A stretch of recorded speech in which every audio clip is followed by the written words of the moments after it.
Welcome to this latest edition, this final edition of the Real Deal Podcast, at least in 2022. Your host, Cyril Gerald-Quinn, episode 862, as we discuss the world of sports and pop culture.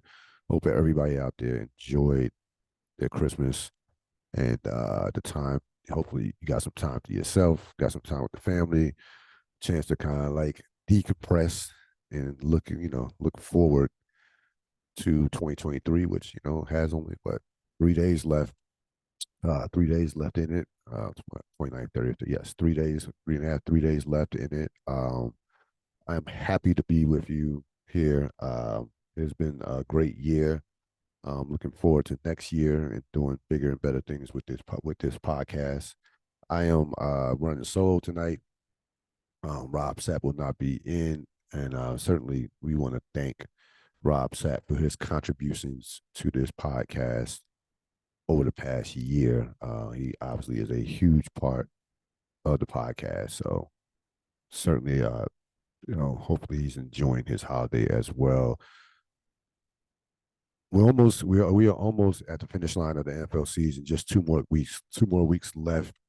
We're gonna look back at a week 16 action. Really a not as dramatic of a week, not as dramatic in terms of close games and things of that nature as week 15 was. In the mind of Robert Sapp, it was week 15 was the best week of NFL football this year, and I agree with that. But still, you had some great games. As always, we're going to begin with our themes. The standard is the standard. I'll be fleshing that out later on in the program as a team from the Keystone State had a big week and just they tanking is not in their nature, so we'll discuss them. But as always, all the thoughts, the Buffalo Bills handle the Chicago Bears 35-13. Really if Rob Sapp was here, he would love this type of victory because you look at the stat sheet. Bills 254 yards of rushing, 31 carries, just 26 passes. So even though Josh Allen had a couple of interceptions, didn't play particularly great, 15-26, 172. The defense and running game dominated this football game. After a shaky first half where Buffalo was trailing, uh, in the at halftime, actually, 10-6. Second half, they dominated the Bears, outscoring them 29-3. And again, if you're a Buffalo fan on the road, listen, we've seen teams struggle in December on the road against lesser teams. So you're not going to toss this win back. This was a win. The Bears can be. We know the Bears aren't any good, but they do have a quarterback that can run all over you if you don't maintain your rush lanes. In terms of Justin Fields, they basically held Fields in check. I mean, 7 carries, 11 yards, so they did their job on him. And again, you got what you wanted if you're the Buffalo Bills. You got the physical running game and you got the dominant defense. That is going to be what separates Buffalo if they are to go to and win the Super Bowl. Dominant defense and a physical running game. Yes, Josh Allen has to play well. Josh Allen, depending on the matchup, borderline will have to play great, especially if it's against Kansas City or if it's against Cincinnati or let's say the Super Bowl against Philly or San Francisco, whoever comes out the NFC. But Josh Allen cannot it cannot be strictly the Josh Allen show. Like that's not going to get this team to where it needs to be. This team is built off its defense and is built when they are at their best, they are running the football with force. 254 yards rushing. Josh Allen only had 41 of those yards, on 6 carries. That's what you want if you're Buffalo. You want to keep those carries anywhere between 3 and 6. If he gets 30 or 40 yards, if he has, he breaks a couple of key third downs, okay, you'll take that. But you want the majority of those rushing yards coming from Singletary and James Cook. Both of those guys had big games. Cook 11 carries, 99 yards, and a touchdown.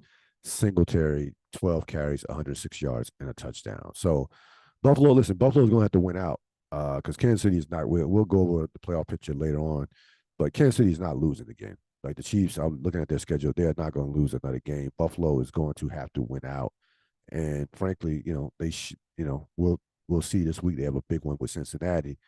That's their last real tough game of the season. But Buffalo's going to have to win out, or that Kansas City win that they had earlier this season will go off and will go for nothing. Will mean nothing, as both of those teams right now are currently 12-3. But Buffalo controls its own destiny because of that win earlier this season. So Buffalo takes care of the Bears. The Bears, of course, will be looking at the draft in terms of a top 5 pick or something like that. And go and be already should be looking ahead, preparing for 2023. Game of the week was one. It was not only was it the game of the week, it was one of the best games of the year. Philadelphia falls to Dallas 40-34. This was just a tremendous football game to watch on Christmas Day. Give Dallas a lot of credit. They were down by 10 a couple of times in this game. First, down 10-0, and then at one point down 27-17. Dak Prescott throws the pick 6, but finished the day with 3 touchdown passes. Dallas, despite Dallas had to have this game from a standpoint of, if you can't beat Philadelphia without Jalen Hurts, then you'll never be able to beat them. Like Dallas, from a mental standpoint, needed this game a lot more than Philadelphia. Philadelphia did not need this game, as they are still in prime position to win the conference, to clinch home field advantage in the conference, and to have the division. That's still all in play for the Philadelphia Eagles. The most important thing for the Eagles are these injuries. I mean, Lane Johnson, that's a big one. Like that one, that's definitely a big one. If he misses any extended time, I don't think he plays. I frankly don't think Lane Johnson or Jalen Hurts will play until the playoffs, to be honest with you. In regards to this game, again, Prescott had a big game following the pick 6, 25, 27, 35, 347. They got enough out of the running game, to keep Philadelphia somewhat honest. Keep Philadelphia somewhat honest. Give Philadelphia a lot of credit in this game. Philadelphia, like, Philadelphia made a ton of mistakes with the turnovers and still had a chance to win this game. Philadelphia, to me, they are the most complete team in the NFL. I mean, you go on the road and have 4 turnovers against a very good Dallas team and almost still win the game. Shows you the level of talent that Philadelphia has. Philadelphia, even when their quarterbacks don't play, and we've seen this over the course of the history of the Philadelphia Eagles in the last 20 years, and we saw it with Andy Reid in particular. They would lose their starting quarterback to an injury or something, and what have you, and it wouldn't matter from the standpoint of they still would go out there. They would switch up their game plan, change up their styles, run the ball, still play great defense, even though they didn't play great defense this game. But Philadelphia, that team has a lot of pride, and they even in defeat, they were very impressive, because I thought that this, Sapp thought that this would be a blowout if Jalen Hurts didn't play. I thought that this would be at worst a double-digit victory for the Cowboys if Hurts didn't play, but it was neither. I mean, Dallas had to sweat this game out. I mean, till the last play, it's just typical Philadelphia. They get a quarterback, whether it's Gardner Minshew. I remember back in the day, Jeff Garcia came in for when Dominic McNabb was hurt a few years back. Came in and kept the ball rolling, and to a point where Philadelphia still made the playoffs that season. I think it was the 2006 season when Garcia came in and played well. People thought Garcia was done at that stage in his career, coming off his years in San Francisco. But they are able to plug in guys and quarterbacks in their system, and those guys are able to produce. And they still have, to me, the most complete roster in the NFL right now. So if you're a Philadelphia fan, sure, you hate losing to Dallas, but you have to be feeling great about your team moving forward. If if Jalen Hurts is able to get back. And Hurts will play again this season. It's a matter of how effective will he be with that shoulder. Again, if I were the brass Philadelphia organization coaching Sirianni, I would hold Jalen Hurts out. They have New Orleans this week. They should be able to beat New Orleans without Jalen Hurts. Like New Orleans is a bad football team. They should be able to handle New Orleans without Jalen Hurts. They don't need him, and they only need to win one of their next two games to clinch the conference, or have San Francisco have San Francisco and Minnesota, one of those teams uh, lose a game. So they don't need a lot to clinch a division title and also a conference title in terms of earning that number one seed. Some games of note, of course, we had the uh, Green Bay shocker on Christmas Day. Green Bay takes out Miami 26-20. It is Miami's fourth loss in 5 games. They now fall to 8-7. It's Green Bay's third straight win. Green Bay, again, the story of this game is Tua on both on it on Tua all the way. I mean, this is Tua throws 3 interceptions in the fourth quarter consecutive possessions. Um, and then we find out that he had suffered yet another concussion. His unofficially his third, officially his second. They did not count that concussion, of course, that came against Buffalo way back in week 3 or 4. I think it was week 3. But this is his third concussion. Um, give Green Bay a lot of credit. They hung in there. Aaron Rodgers was not great in this game, but he made enough plays. Green Bay did not have like it's not like Green Bay put up a big time numbers offensively. They just were able. Their defense saved the day with those 3 interceptions in the fourth quarter, and they did enough from that standpoint to win the game. The bottom line is, I mean, listen, Miami had 4 turnovers in this game. That will get you beat no matter how much better you are than your opponent. Um, Miami right now is a team they're just not quite there yet as far as being a team that the way they finished this, the way they played down the stretch, they're just not quite there yet. Like they are a year away. I'm not gonna make the same mistake I made with Tua early in the season, saying that you know, I would be shocked if he played for the rest of the season, let alone next game. I've already looked at the injury report. He is probable for Sunday against New England. So that lets you know all you need to know in regards to like how much they care about this guy's health. He should not be playing for the rest of the year. He should not be playing for the rest of the year. And if you notice, I'm looking at Tua's numbers. His last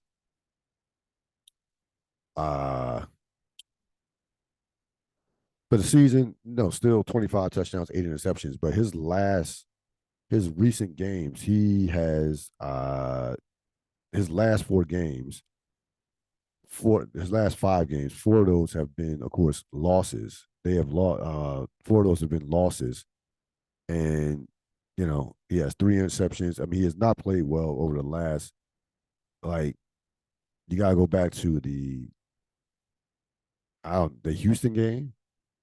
Hasn't played well over the last month. Now Buffalo game he was okay in the Buffalo game, but he's really struggled over the last month. They again, they're a team that is a young team that has not been here before in terms of knowing how to close out a season, knowing how to win these types of games, and it has shown as they struggle, as they are, they are still in the playoff hunt, but right now they're looking like a team that they don't look like a playoff team right now. They just don't. And there are a number of teams in the AFC that there are a couple teams in the AFC that have a chance to take their place if they slip up, if they are to slip up that much more. But they're still. But the good news for them, what they do have going for them, and we'll talk more about this later, is they do have a pretty good conference record, and still basically control their own destiny as far as making the playoffs. But they are not. They are leaking oil without question, coming down the stretch. As far as Green Bay goes, Green Bay has a. It's all in Green. It's Green Bay will need a little help, but if they win out, more than likely they're going to make the playoffs if they win out.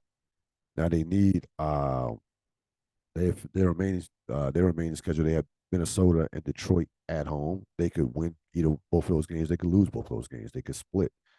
Who knows what Green Bay hasn't been good this year, but playing okay right now downstream. They haven't been spectacular in these wins, but right now, looking at the bottom half of the NFC, there's no reason to think that Green Bay cannot overtake a struggling Washington Commander team that is struggling, and a Seattle team that we don't trust. Of course, the Detroit Lions are they're still the Lions. Like, so I don't put too much stock in the Lions. So Green Bay has a excellent chance, a pretty good chance to to get that final playoff spot, that seventh seed in the NFC. The Giants, Minnesota, excellent game to watch. Giants played well in this game, played well enough to win. Listen, the guy makes a 61-yard field goal. What are you gonna do? There's really nothing you could do about that. 61 yards, indoors, outdoors is a long way to kick a football. The Giants certainly played well enough to win. Now, I still think the Giants will make the playoffs. I thought Daniel Jones played well in this game. They were able to run the ball effectively, relatively well, and they just lost to a team that not probably, it lost to a team that has more talent. I mean, Minnesota is a more talented team, even though we don't trust the Vikings, and I particularly don't like the Vikings. I've expressed that over the course of this podcast, over the course of this year on this podcast, that I don't that my disdain for the Vikings, not trusting them as a big time team, and they're not a big time team despite their 12-3 record, but they are 12-3.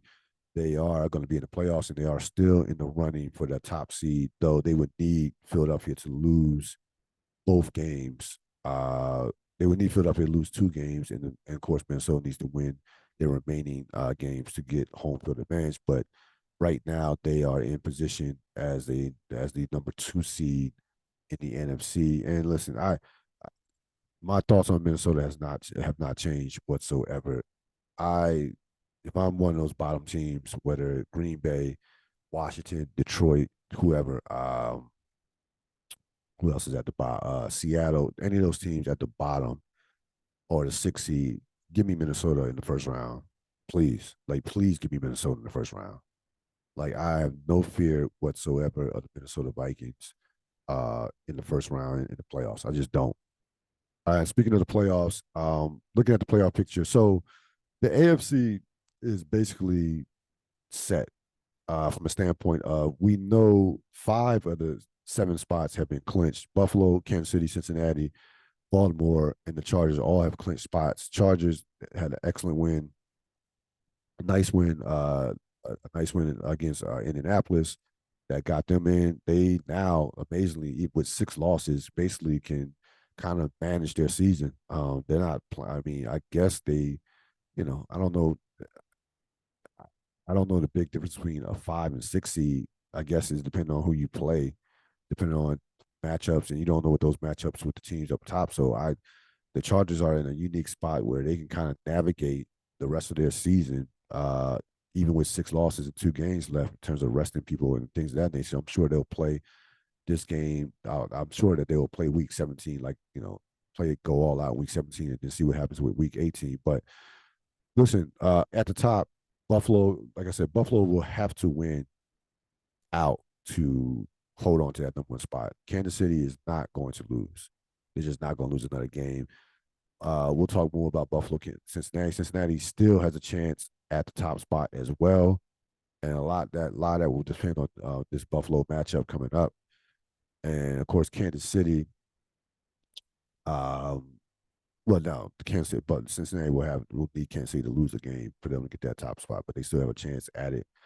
It basically comes down to 2 spots. You have the Jacksonville, who had a who just did whatever they wanted to do against the Jets on Thursday night. Just toyed with the Jets 19-3.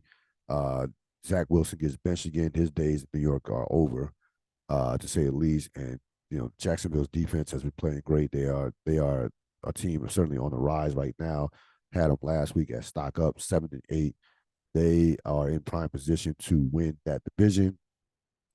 And you have Miami at seventh. That now Miami has a big game against New England this week. That will go a long way to determine that spot.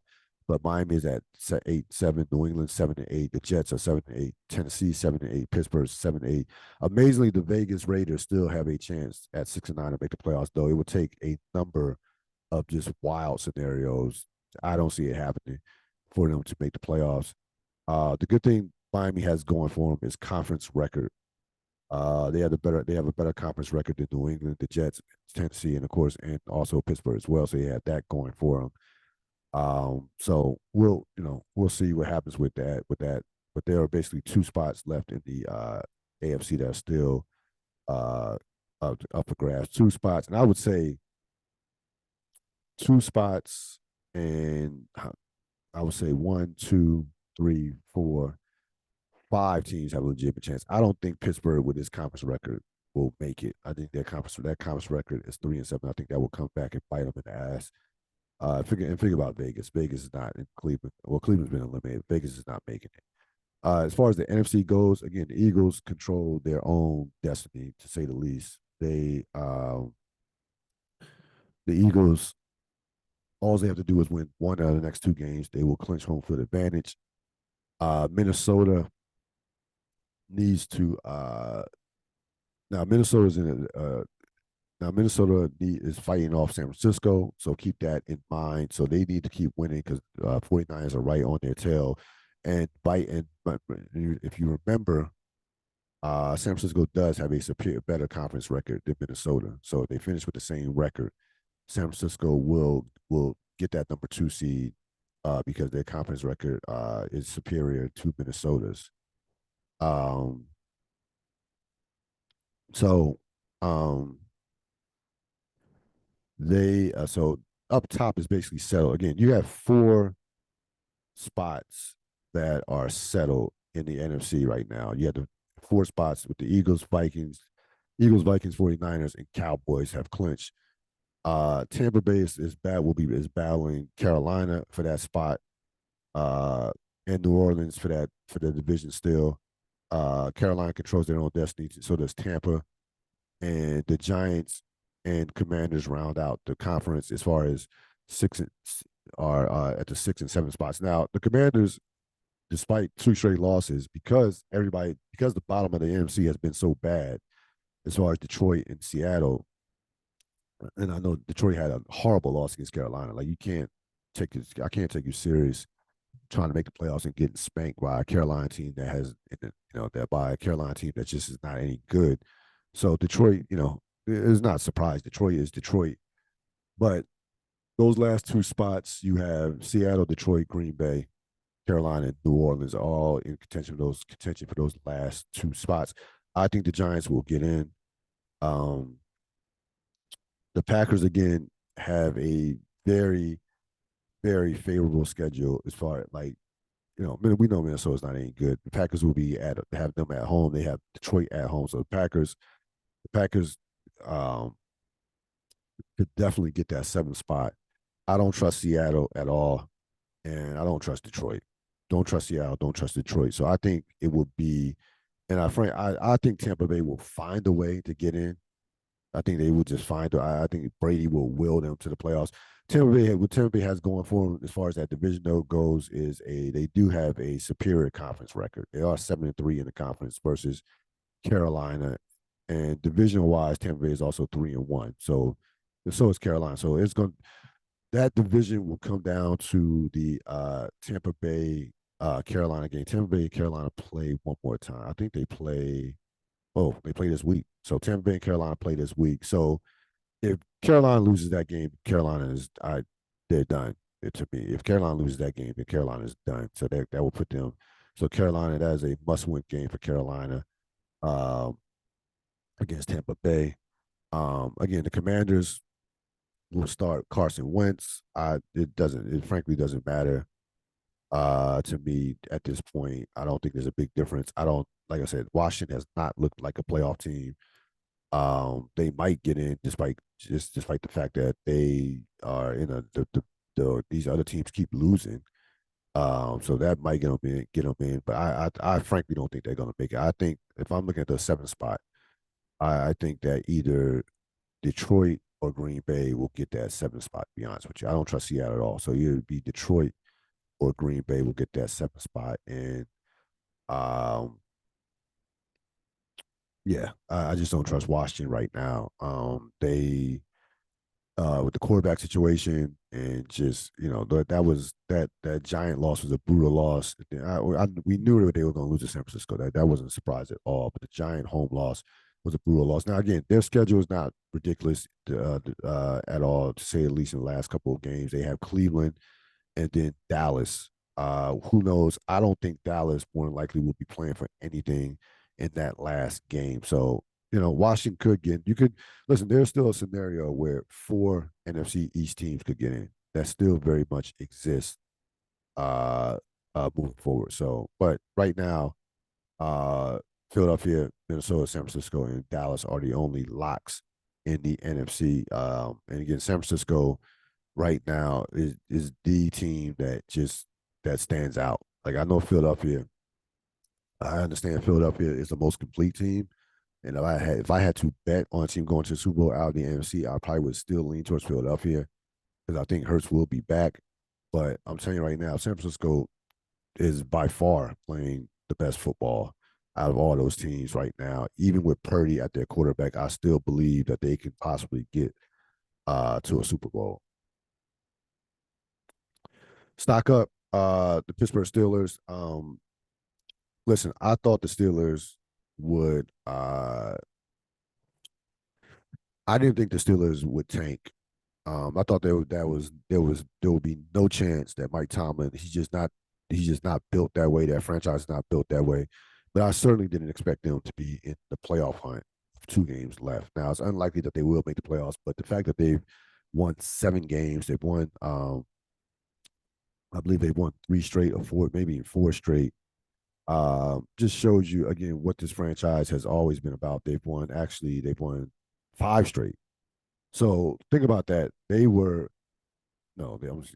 I mean, they've won 4 out of the last 5. Let me get that. They lost to the Ravens 16-14. They easily could have won that game. Remember, so basically since the Saint game, they beat the Saints 20-10. They had a close loss to Cincinnati 37-30. Beat the Colts, beat Atlanta, lost a 2-point game to the Ravens, and beat the Panthers and Raiders. They played great football basically for the last 6 weeks or so. And again, that team, we know they have some decent pieces, some excellent pieces on defense.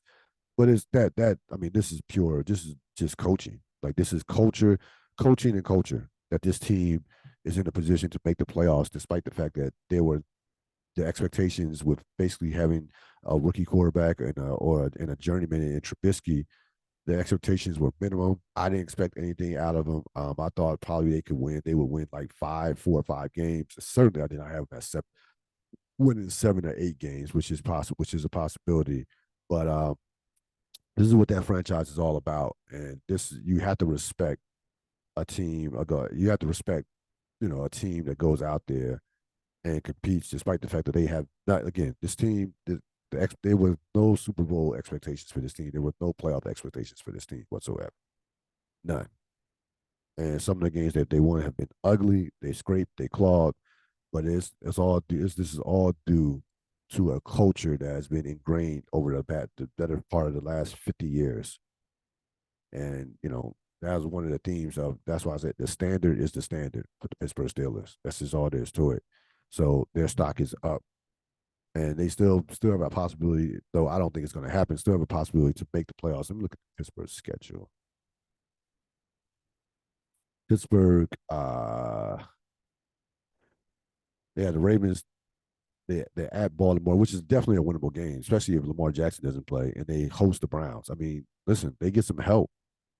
Uh, they get some help, they could definitely make the playoffs. They get some help. So if they went out, they would need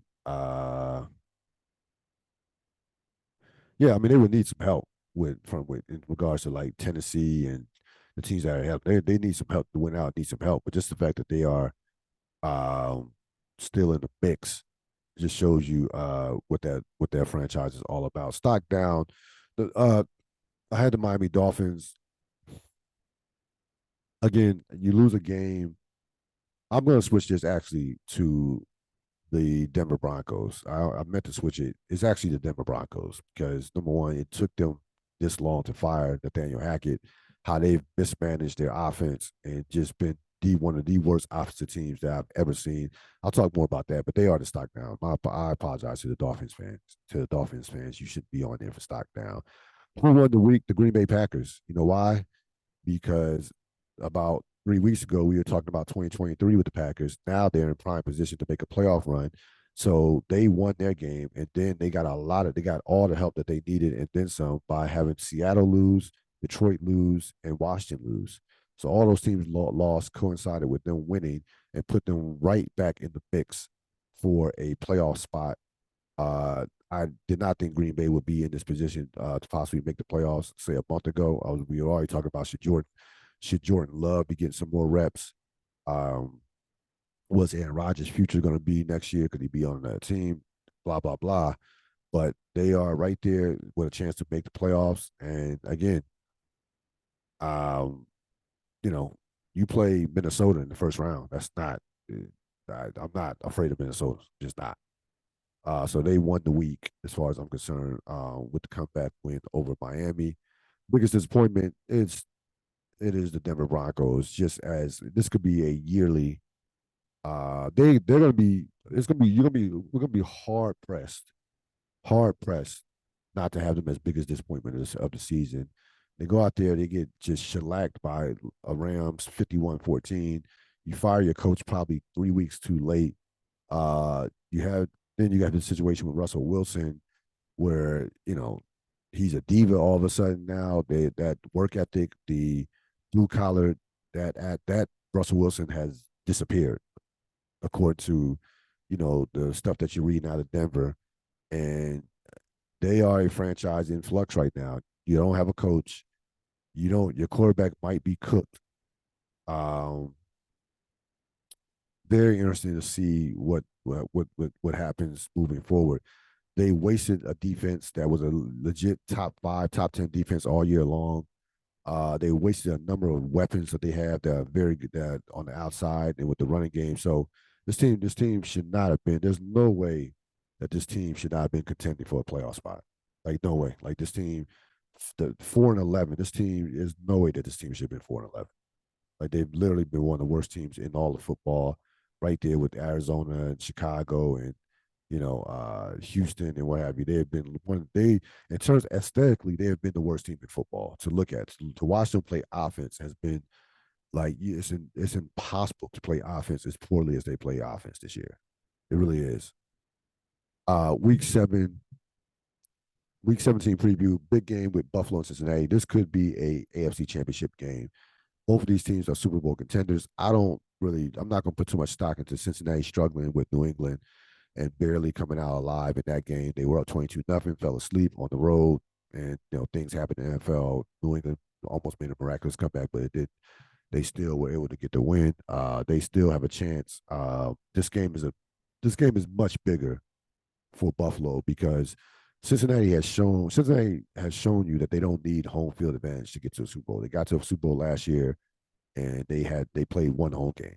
They took out Tennessee on the road, took out Kansas City on the road. Buffalo needs home field to get to the Super Bowl. Period. Point blank. So this game is a much bigger game for Buffalo than Cincinnati. I think Buffalo will find a way to win a very, very close game. This will be a fascinating game to watch from a matchup standpoint. Cincinnati's defense with Buffalo's offense. I'm sure they will dare Josh Allen to throw the ball 40 or 50 times. They like that. To me, if I'm playing Buffalo, I don't want Buffalo running the football. I want Buffalo throwing the ball all over the place, Josh Allen has had a lot of turnovers in terms of interceptions, especially over the last half of the season of this season. So, and it takes away from their physical style play. So we'll see. They're gonna dare them. I don't think that they will see a lot of 3-man fronts from Cincinnati because I think Buffalo absolutely will run the ball. If they get a 3-man front, I think they will run the ball. But I don't think Cincinnati will give them a lot of those looks. So fascinating game. I like Buffalo by what 24-21, something like that. 24-23. I think this will be a very, very close game. Dallas and Tennessee tomorrow night. Big game in terms of playoff implications for Tennessee. I don't like how Tennessee has played down the stretch. I definitely like Dallas in this game, um, despite the fact that wacky things happen on a Thursday night. I will take Dallas just on sheer talent to find a way to win this game. Miami, New England, who knows? I don't trust either one of these teams right now. I probably lean towards New England the way if like even if Tua plays. I don't know how effective he can be with yet again another concussion. I don't trust New England, to be honest with you. So this is basically a toss up game. Like somebody's gonna have to win. I put it to you that way. So I slightly like New England, slightly, not by a lot, certainly. And Pittsburgh, Baltimore, I actually like Pittsburgh in this game. Lamar Jackson, I I even Lamar Jackson plays. I like Pittsburgh in this game. To be honest with you, I don't like the way Baltimore has played down the stretch, even with them winning some games. Um, Pittsburgh will be the more desperate team. Baltimore has already clinched a playoff spot, so Pittsburgh definitely will be the more desperate team as they still have a chance to make the playoffs. Um, and by the way, if I'm Baltimore, I'm just trying to keep. I probably the fact that I've clinched a spot. I know you have an outside chance at the division, but you're not right now. The most important thing, even more so than a home game in the first round, is making sure that Lamar Jackson's healthy. So I will hold out Lamar Jackson, and probably into the playoffs. I would treat him similar to how Philadelphia should treat Jalen Hurts. Some real thoughts before I let you go. Daniel Hackett, of course, is out. You want to know why? Not why he was fired, but why he's fired. With that 3 weeks left in the season after week 15. Just want to get a go ahead on some candidates early as before everybody else fires their coaches. So this is the kind of like the new thing team started in the last 5 years, getting rid of coaches in week 14, 15, 16 before like a couple weeks before the season ended to get the go ahead on the coaching search, college and pro. I don't know what Denver's gonna like. Ideally, Denver. I don't even know if that's a good job.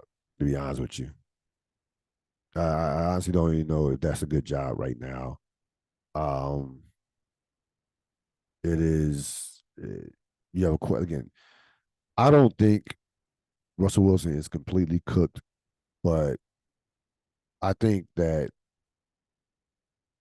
you're not counting on him to carry your team. He's kind of in the stage. He needs a lot of help.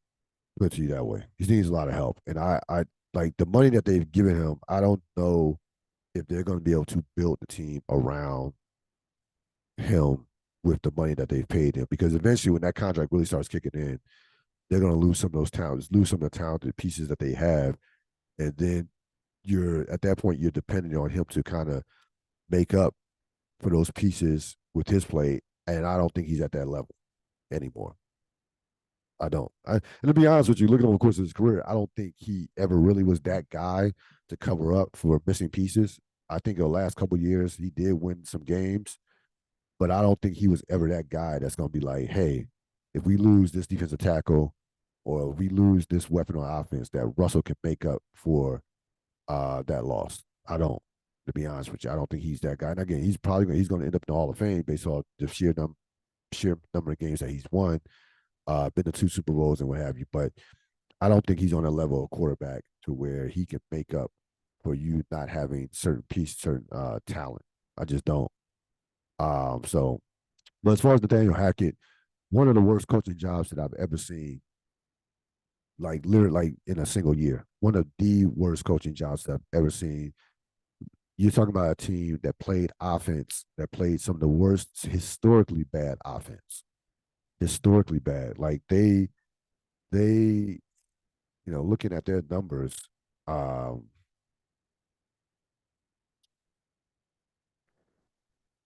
15 points a game. Like it is they play some of the just the offensive numbers are just deplorable.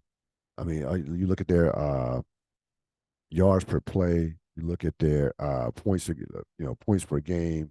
They uh they are right now 15 and a half points per game.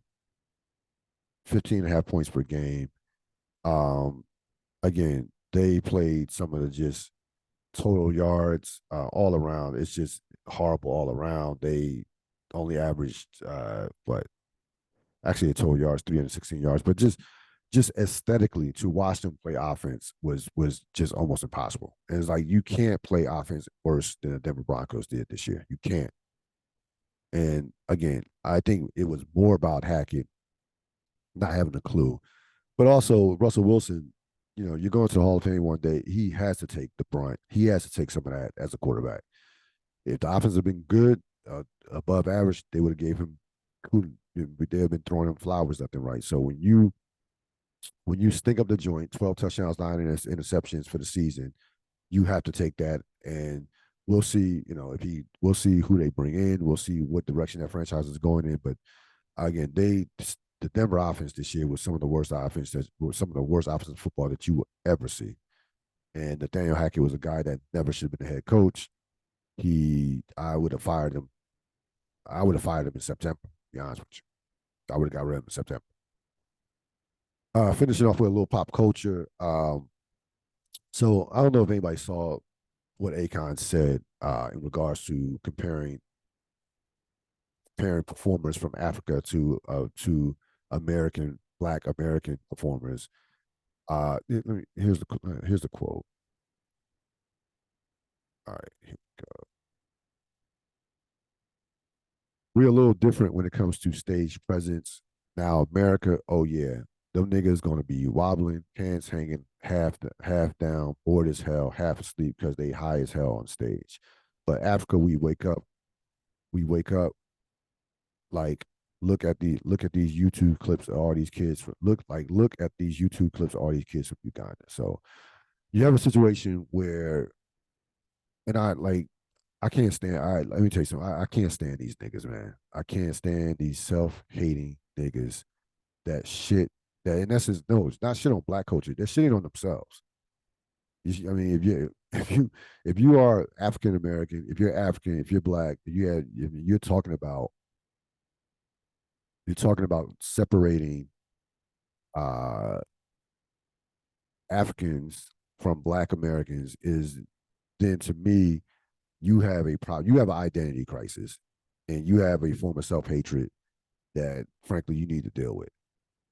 And again, this is worse than say to me a Candace Owens. Candace Owens does what she does because she makes profit out of it. She gets paid to shit on black people. So that is all money. It's all financial from her standpoint. Akon, I don't know what Akon gets out of it. I actually think Akon believes what he says. And this is not a situation where anybody should be surprised. This is a guy who said that black people need to get over slavery. He's defended Kanye West with Hitler with his Hitler rhetoric. So it's not surprising. But I guess the troubling aspect of it is the fact that he is still an influence, and kids from over Africa actually there might be kids, a 10-year-old, 12, 14, 13-year-old, 15-year-old that actually believe this bullshit and create a separation between them and say kids and teenagers and people from over here. Like I mean, I look at an African American, at an African, somebody that's African, and there's no separation. I'm African. We all like, we all. If you have black skin, you're African. And again, I'm not gonna get into debate because we've all heard the person. I'm mixed with this, that, third. It's like, okay. But if you get pulled over the cops, they're not going to be saying, "Hey, look at that," you know, look at that, look at that Portuguese person with curly hair. Look at that Cuban. Now they're not going to say. They're not going to say all the things that you claim to be mixed with. They look at you as a black man or a black woman. Period. So I just don't subscribe to the whole anti, you know, shitting on uh black culture, shitting on being idea of being black. Listen, you can hold people accountable. Like I can call out another black man. I can call out a black woman. I can call out myself for that matter. We should all hold each other accountable, including and most importantly ourselves accountable. But there's a way to do that. I can do that without a form, without hating myself. And when you say shit like that, first of all, like the performers in terms of like uh I don't know who I don't know who he's talking about with terms of performance, stage performances as far as hip hop or R&B. Like rap, R&B, hip hop is the biggest music genre in the world right now. The concerts are sold out left and right. So yeah, I don't know who he's specifically talking about. But again, that's not he's not going to give you a specific example because that would like go counterintuitive to his argument because he doesn't have a specific example. What Akon is doing is a classic case, is no different than a form of like white supremacy. It's a form of saying that the black man, the black person is less than. That's all. I mean, that's all he's doing. That's all. That's all. It's no different. It's really no different saying that you and I, as black men, black women, are less than. And again, it's even worse. It's worse coming from him because he still carries influence overseas. He still carries influence even within in the states. So fuck Akon. Again, I can't stand niggas like that. I can't stand people I like self-hating black people. I can't fuck with them fuck with them at all. I don't want to hear. I just don't have no room for him in my life. I don't have room for him in general. In turn, I don't want to talk to you. I want to have a conversation with you. I'm good. I'm actually good on that one. As far as the Tory Lanez case goes, found guilty of all three charges, three counts. I was a little. I'm not gonna lie. I was actually shocked that he was found guilty, um, but not shocked by the reaction. This just widens the disconnect that there is between black men and black women. You saw black men on one side, you saw black women on the other. Um, and it's something that, that gap has gotten wider. Like the industry really, I just wonder how black women artists feel about their counterparts moving forward. Because there were a number of male rappers and male performers that were rolling, that were riding for Tory, that still riding for Tory Lanez right now, despite the fact that a black woman was shot in the foot. So I understand business is business. Uh, performers are gonna get their bag, gonna get their money, but I like if you're a black woman, if you're a black woman and you mess with these dudes who just completely shit on Meg and basically, you know, I would think twice, to be honest with you. I would think twice. I mean, that you can, there's always other bags to get out there. But I'm not surprised by the reaction. Um, we worship celebrities, especially talented celebrities, and Tory Lane again. Unless it was on, especially it not being on video, like we had to, it would have to been somebody would have had to have a video of him actually shooting Meg Thee Stallion for people to actually believe that it happened, and people believe that he was guilty. And maybe even with a video, maybe people would there still would have been people out there that didn't believe it. But look, justice was served as far as I'm concerned. He's not doing 10 to 15, 20 years. He's not doing 20 years. He'll do maybe 3 years, 2 to 3 years. He's not going to do any serious time. And I don't think his career, I'll be honest with you, I don't think this is going to end his career per se. honestly, in the society we live in, and you already have people out there trying to create petitions. So like, this is the society that we live in. It's a society that we don't want to hold people accountable. We don't want to hold our quote unquote heroes or celebrities accountable. We just don't. There are people out there who still defend, R. Kelly after all these years. There are people out there who defend Kanye West, believe it or not. But I was happy with the verdict. Um, Hopefully, Meg Thee Stallion can get peace of mind and some closure with this decision. I don't care who I like that whole idea of her sleeping with Tory Lanez. I could care less about that. That had nothing to do in terms of him shooting her, and that it doesn't excuse it. It doesn't. I just that. I mean, I understand why it had to be brought up in the case from a standpoint of what was trying to be proven with the three, with her and the friend and what have you, and all bets are off when it comes to a trial, something of this nature. But the bottom line is, a woman was shot by a man. Period. Black woman was shot by a black man. So, and that shouldn't happen. So, hate to end the podcast on that note, but it is what it is. Again, I want to thank everybody for a great year.